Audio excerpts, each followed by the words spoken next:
कि आपका ट्राइसेप भी ग्रो नहीं कर रहा है तो इस वीडियो तक लास्ट तक देखो। मैं गारंटी देता हूँ कि आपका ट्राइसेप इस वीडियो के बाद ग्रो करना स्टार्ट हो जाएगा और आप भी अपनी आर्म्स की साइज को बहुत ही जल्द इंक्रीज कर सकते हो। तो मैंने कई सारे लोगों को देखा है कि वो ट्राइसेप को ट्रेन करते वक्त कई सारे मिस्टेक्स करते हैं जो कि उन लोगों को नहीं करनी चाहिए और उसी की वजह से उनका ट्राइसेप अच्छी तरीके से ग्रो नहीं होता।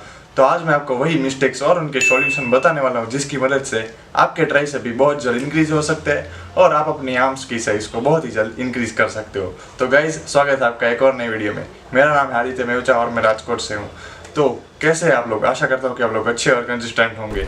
तो हमारी सबसे पहली जो मिस्टेक रहेगी वो रहेगी not performing push downs properly. मैंने कई सारे लोगों को देखा है कि वो जब भी ट्राइसेप कि कोई भी पुश डाउन मूवमेंट परफॉर्म करते हैं, चाहे वो रोप से हो या बार से हो, वो अच्छी तरीके से परफॉर्म नहीं कर पाते। वो लोग एक मिस्टेक क्या करते हैं मैं आपको बताता हूँ। तो अभी मान लो कि एक बार है ट्राइसेप रो पुश डाउन वाला, तो मोस्ट ऑफ द पीपल मैंने देखा है कि वो इतना ही मूवमेंट को परफॉर्म करते हैं, बल्कि उन लोगों को फुल रेंज ऑफ मोशन में अच्छी तरीके से ट्रेन करना चाहिए, जिसकी मदद से आप देख ही सकते हो कि मेरे ट्राइसेप में कितना अच्छी तरीके से स्क्वीज आ रहा है। तो वो लोग अपने ट्राइसेप को अच्छी तरीके से स्क्वीज ही नहीं करते और मूवमेंट को फुल रेंज ऑफ मोशन में ट्रेन नहीं करते। तो उन लोगों को सिर्फ क्या करना चाहिए, अपने ओवरऑल बॉडी को हल्का सा आगे लीन रखना है और जितना हो सके उतना अपने हाथ को स्ट्रेट करने पर फोकस करना है, जिसकी मदद से उनके ट्राइसेप में काफ़ी अच्छा स्क्वीज आएगा और उनके ट्राइसेप अच्छी तरीके से ट्रेन होंगे। तो दूसरी जो गलती करते हैं वो भी इस एक्सरसाइज के रिलेटेड ही है। वो अपनी ओवरऑल एक्सटेंशन को अच्छी तरीके से परफॉर्म नहीं कर पाते, चाहे वो डंबल में कर रहे हो, चाहे वो रोप में कर रहे हो या फिर चाहे वो बारबेल में कर रहे हो, वो इस मूवमेंट को अच्छी तरीके से परफॉर्म ही नहीं कर पाते। वो लोग क्या करते हैं, एक मिस्टेक जो मोस्ट ऑफ द बिगिनर्स और most of the intermediate lifters को मैंने करते हुए देखा है कि वो अपनी मूवमेंट को बस इतना ही परफॉर्म करते हैं। ये एक्सरसाइज हम क्यों करते हैं? जब भी हमारा ट्राइसेप स्ट्रेच पोजीशन में रहा तो मोस्ट ऑफ द स्ट्रेच हमारे ट्राइसेप को फील कब होता है? जब हमारा आर्म पूरा नीचे तक होता है, जिसकी मदद से हमारा ट्राइसेप अच्छी तरीके से स्ट्रेच होता है। तो मोस्ट ऑफ द लोग हाफ रेंज ऑफ मोशन में ही ट्रेन करते हैं, जिसकी मदद से उनके ट्राइसेप अच्छी तरीके से ग्रो नहीं कर पाते। तो उन लोगों को किस तरह से मूवमेंट को परफॉर्म करना चाहिए वो भी मैं आपको शो करता हूँ। अपने आर्म्स को पूरा स्ट्रेट करके पूरा नीचे तक लेके आना है, जिसकी मदद से उनके ट्राइसेप में बहुत ही अच्छा स्ट्रेच फील होगा और बाद में बस इतना तक ही लेके जाना है। हमारे ट्राइसेप को बहुत ऊपर तक लेके जाने की ज़रूरत ही नहीं है, हमारे आर्म्स को बहुत ही ऊपर तक लेके जाने की बिल्कुल ज़रूरत नहीं है। बस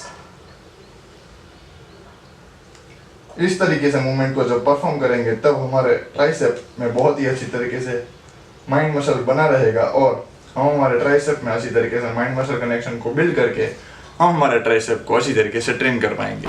performing too much exercise for your tricep. अब जैसा कि हम सबको पता ही है कि ट्राइसेप एक हमारा बहुत ही छोटा मसल ग्रुप है, जिसमें शॉर्ट हेड, लॉन्ग हेड और हमारा मीडियल हेड होता है। तो जब भी हम ट्राइसेप के लिए 5 से 6 एक्सरसाइज परफॉर्म करते हैं तो हम अपने ट्राइसेप को ओवर ट्रेन कर देते हैं, जिसकी मदद से वो मसल ग्रो करने की वजह से मसल लॉस हो जाता है।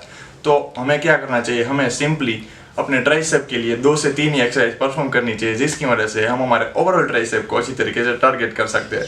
तो आदित्य 2 से 3 एक्सरसाइज में पूरे ट्राइसेप को कैसे टारगेट किया जा सकता है? तो मैं आपको 2 से 3 एक्सरसाइज बताता हूँ जो कि मैं परफॉर्म करता हूँ बेसिकली मेरे ट्राइसेप के लिए। पहली जो मेरी एक्सरसाइज रहती है वो रहेगी ट्राइसेप रो पुश डाउन, जिसकी मदद से मेरे शॉर्ट हेड और अपने मीडियल हेड को अच्छी तरीके से टारगेट कर पाऊंगा। तो दूसरी जो मेरी एक्सरसाइज रहेगी वो रहेगी लॉन्ग हेड के लिए, जिसमें मैं कोई भी ओवरहेड मूवमेंट परफॉर्म करता हूँ या फिर डंबल में परफॉर्म करता हूँ या फिर रोप एक्सटेंशन परफॉर्म करता हूँ, जिसकी मदद से मैं मेरे लॉन्ग हेड को अच्छी तरीके से टारगेट कर पाऊंगा। और थर्ड जो हमारी एक्सरसाइज रहेगी वो भी लॉन्ग हेड के लिए रहेगी, क्योंकि जब भी हम हमारे लॉन्ग हेड को अच्छी तरीके से ट्रेन करते हैं और डेवलप करते हैं तब हमारे ओवरऑल आर्म्स की साइज बहुत ही जल्दी इंक्रीज होती है और हमारा आर्म बहुत ही बड़ा अपीयर होता है। Performing dumbbell kickbacks. Dumbbell kickbacks मेरे हिसाब से एक बहुत ही अच्छी एक्सरसाइज नहीं है। जब भी हम हमारे आर्म्स को इस अनऑर्थोडॉक्स पोजीशन में रखते हैं और जब भी हम इस मूवमेंट को परफॉर्म करते हैं तो इसमें हमारा ट्राइसेप सिर्फ थोड़ा सा स्क्वीज ही होगा। इसकी जो रेजिस्टेंस प्रोफाइल है वो बिल्कुल भी अच्छी नहीं है। अब इस एक्सरसाइज को हम बहुत ही अच्छी तरीके से इंप्रूव कर सकते हैं। तो इंप्रूव करने के लिए हमें आदित्य क्या करना चाहिए? आपको सिंपली डंबल की जगह इस एक्सरसाइज को रोप में परफॉर्म करना है। आपको रोप की पोजीशन बिल्कुल भी अपने नीचे रख के हल्का सा लीन होके ट्राइसेप किकबैक्स को परफॉर्म करना चाहिए।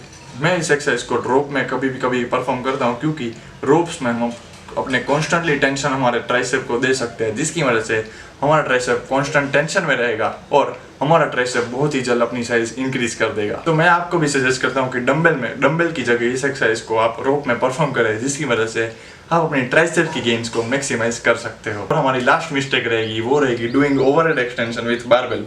चाहे आप सिंपल बारबेल से करो, चाहे आप इजी बार में करो, कई सारे लोग का जॉइंट अलाइनमेंट रहता है वो अच्छा नहीं होता और उनकी शोल्डर की मोबिलिटी भी अच्छी नहीं होती, जिसकी वजह से वो काफ़ी अनकंफर्टेबल वे में इस एक्सरसाइज को परफॉर्म करते हैं। जब भी हम एक्सरसाइज में हल्का सा वेट इंक्रीज करते हैं तो उन लोगों का जॉइंट्स बिल्कुल भी अच्छी तरीके से रिएक्ट नहीं करता और उनके शोल्डर, एल्बो और रिस्ट में पेन होने लगता है। तो सिंपली उन लोगों को क्या करना चाहिए, rather than using simple barbell और इजी बारबेल, उन लोगों को डंबल में इस एक्सरसाइज को परफॉर्म करना चाहिए, जिसकी मदद से वो अपने अवेलेबल रेंज ऑफ मोशन में या फिर उनकी जॉइंट की मोबिलिटी के हिसाब से इस मूवमेंट को परफॉर्म कर पाए और उनके जॉइंट्स भी इसके साथ सेफ रहेंगे, जिसकी मदद से वो इस मूवमेंट को बहुत ही इजीली परफॉर्म कर पाएंगे और अपने जॉइंट्स को बिल्कुल सेफ रख पाएंगे। तो इन सारी मिस्टेक्स को जल्द से जल्द बंद करके उनके सॉल्यूशंस पे ध्यान देना, जिसकी मदद से आप भी अपने ट्राइसेप में काफ़ी अच्छा ग्रोथ देख सकते हो और अपने ट्राइसेप्स भी और अपनी ओवरऑल आर्म्स की साइज को बहुत ही जल्द इंक्रीज कर सकते हो। और अगर आपको एक अच्छा डाइट प्लान और एक अच्छा ओवरऑल वर्कआउट प्लान चाहिए तो इस दिए गए नंबर पर मैसेज करके अपनी ट्रांसफॉर्मेशन जर्नी को स्टार्ट कर सकते हो। तो आज के वीडियो के लिए इतना ही, मिलते हैं अगले वीडियो में, तब तक के लिए जय श्री राम।